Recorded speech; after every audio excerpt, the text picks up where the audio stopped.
Architectural Builders Supply is pleased to present you with this recording of the technical question that is listed in the title of this video. This call may be monitored and recorded for quality assurance. A Potbelly style door closer. Okay. And because I was looking to do some old ones for something I'm building here, and I had a question. So you can pretty much have all the old ones rebuilt? Yeah, I would like say that's accurate. I've not run into one that we couldn't do. Okay. Now, I did find one online that they said was all bronze. Did they make the bodies that were bronze besides the cast iron ones? No. I don't see how a lot of them look like they're... I'm sorry. Go ahead. I don't see how you could work bronze in that fashion. That's got to be cast. I've never heard of one being anything other than cast iron. Right, because I've seen them paint them to look like they're bronze, in and a bronze color. But yeah, I think that's where the fast and loose lingo is coming into play. Sure, it's bronze. They don't mean it's made of bronze. Okay, well, it'd be worth a lot more money if it was. Well, yeah, you never know. Like in a law firm or a fancy bank or something, maybe they wanted them cast out of bronze. I don't know. I thought I would ask you and find out if you'd seen any. It's supposed to be a Corbin with a hold open.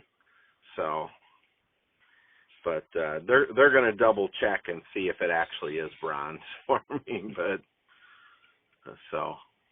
Okay, well, yeah, it's good to know there is a service out there for when I find the one or a couple of them that I want to use.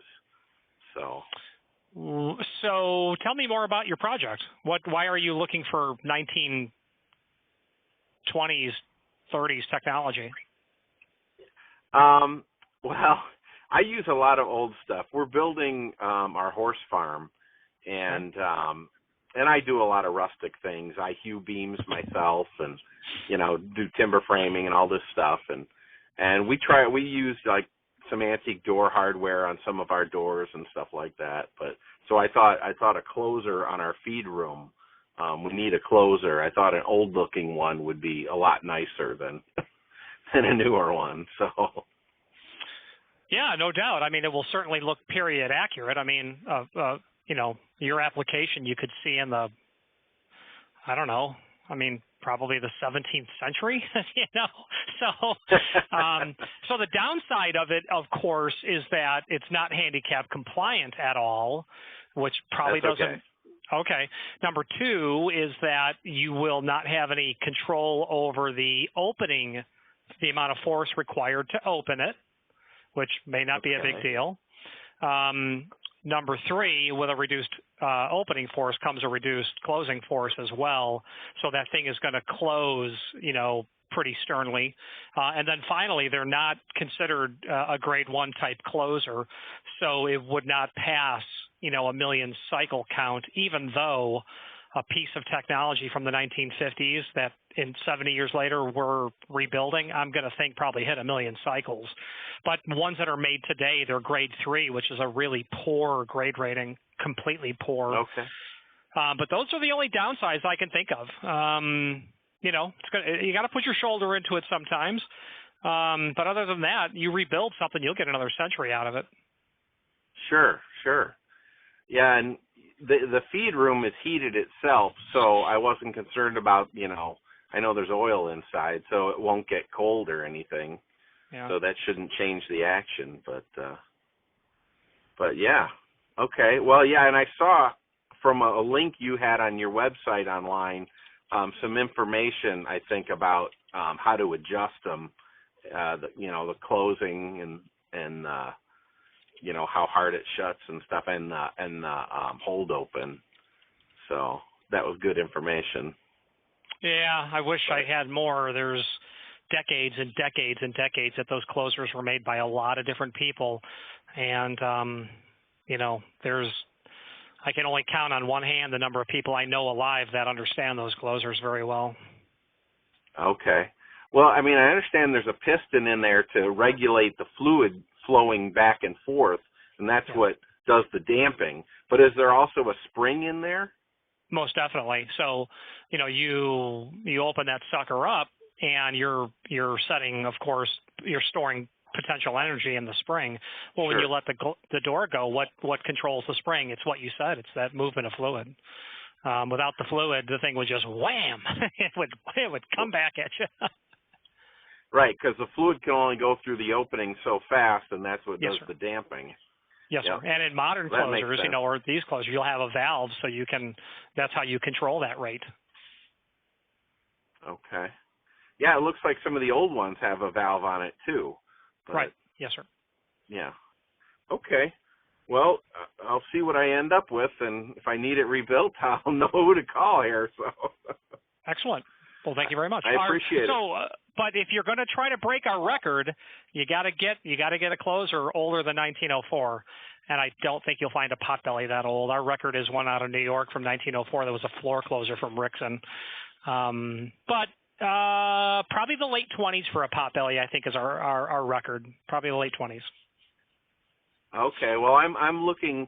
This one place has some Corbins online. I have no idea what the actual model or the year is, but I like the look of it and the corner and the jam bracket it's got. So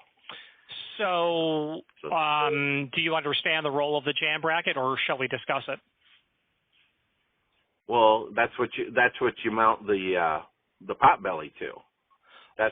So you can. I see there's options for mounting, but that seems to be one of the options. Well, it is. So a corner bracket, however, needs to be taken into account. So the only time you would use a corner bracket is when you're mounting the closer on the push side of the door. So if your barn doors or your feed room doors swing out and you want the closer on the inside, you'll use the corner bracket. Okay. That's exactly the case I have. All right. Now here's the thing. When you use a corner bracket, a right-hand closer now will only work on what would be a left-hand door. So when you set them, you have to build them as if it's the opposite swing. So if you set it back to us and you said, I need a left hand, and we're going to make it and do it as a left hand. But if you're installing it on a corner bracket, we've made the opposite hand of what you actually require. So that you need to be mindful of.